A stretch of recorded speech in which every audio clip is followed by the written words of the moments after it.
Hello, this is Coach Colleen with Teentastic Families.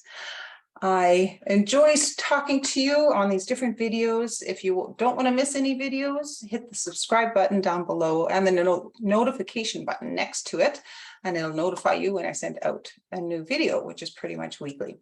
All right, today we are talking about severe disobedience. So this is for when you've tried everything else. You have made the rules, you have done the consequences, your teens are down to the bare bones, like a mattress on the floor, pillow, blanket, no dresser, couple changes of clothes, that you've taken away all you can and just tried everything. One of the next steps to take, unfortunately, is to call the cops, especially if there's illegal stuff going on, if they're doing drugs, have drugs in the house or paraphernalia. If there is violence, it could be towards yourself or towards other people, other teens in your home or the children, even the pets.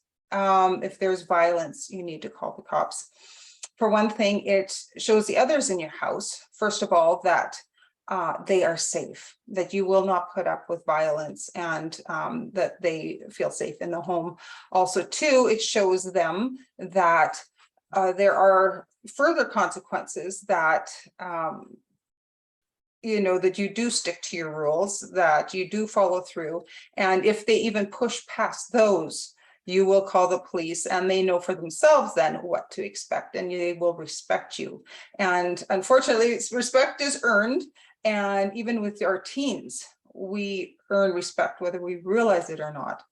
It's just the way it goes. Once teens get to a certain age, then, and some kids even like 11, 12, they, even though they're not technically teenagers, they're sharp and they're smart. They can figure things out, and they watch what you do with the eldest, and that pretty much sets up for the others what they expect. If they see you don't follow through with consequences, they're going to think, why should I do it? They're not being enforced with the oldest Tyler or whoever. So so that's important. But seriously, parents, if you need to call the cops. It's different, or put them in a group home. It's different in every country, just even in different province or states, depending on your country, how that works. So you'd need to find out. I know some people I've talked to, the cops don't even want to hear from them. So that can be a very big struggle then too, if the cops don't even want to hear from you. So it's different. Find out what your options are. And with the kids who say run away, we worked with troubled teens for several years, like I said. And there was one girl that kept running away. Parents, don't do what I did.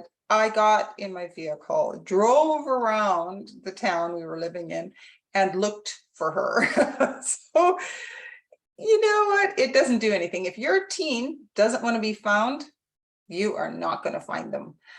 They will hide just even around a trash can, and you drive by. It's just so easy to hide.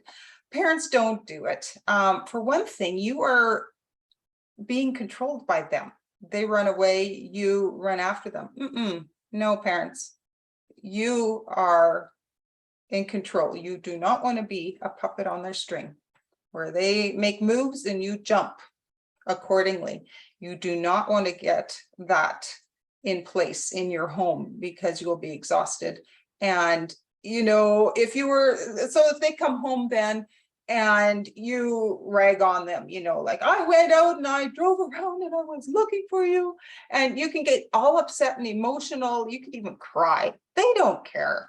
If they cared, they'd listen to the rules in the first place. At that point, they are not caring, and you need to not give them that power, because they're just going to laugh at you behind their back. You don't make any headway by crying about their decisions and what it does to you, and that just gives them a feeling of power very often. So parents, don't do that. You treat your house like a boarding school. where you step back, these people live in your home, and it's a boarding school with love, okay?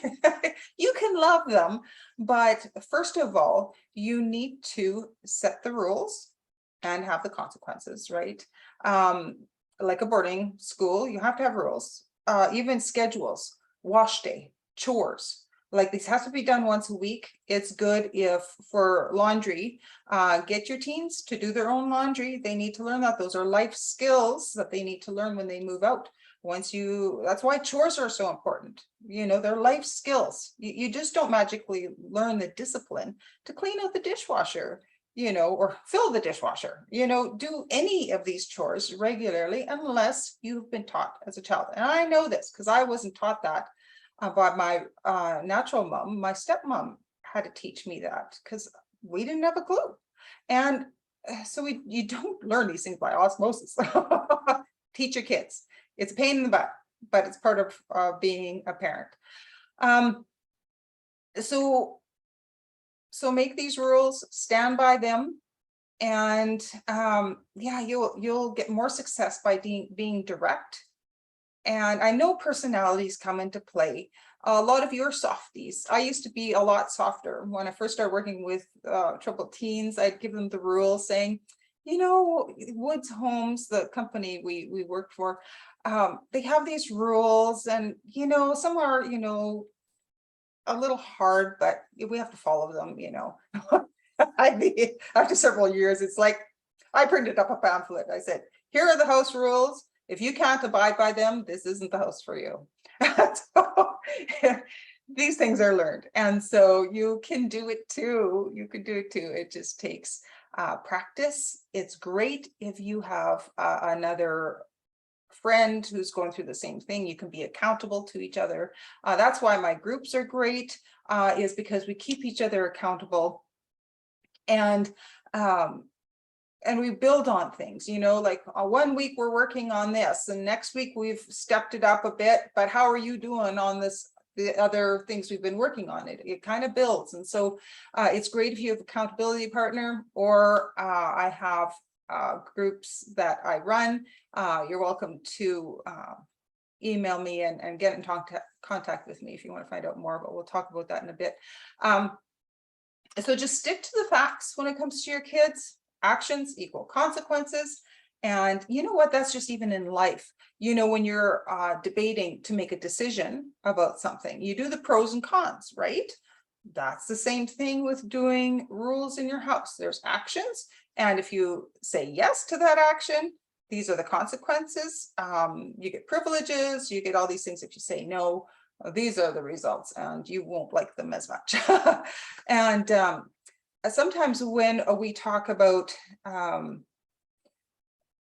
consequences, there's a fine line between giving ultimatums, between giving the consequences, and what it seems like bribing. Like, if you do this, we can do this. You know, there is a fine line, and I will get into it on a different video, but there is a difference. And just stick to the hard and fast rules of, you do this, this is what happens. And yeah, I'll leave it at that for now. So that is it for today. I do have other videos on conflict resolution, so you can look at that if you want to listen to further topics that I've talked about. I try not to make these videos too long. So if you want to contact me, like I said, email at teentasticfamilies@gmail.com. So teentastic is like fantastic, except it's TEEN tastic, TASTIC, families@gmail.com. I'm also on Facebook. You can private message me there as well. So like I said before, subscribe, hit the notification button, and you won't miss any more. And that's it for today. We'll see you next time.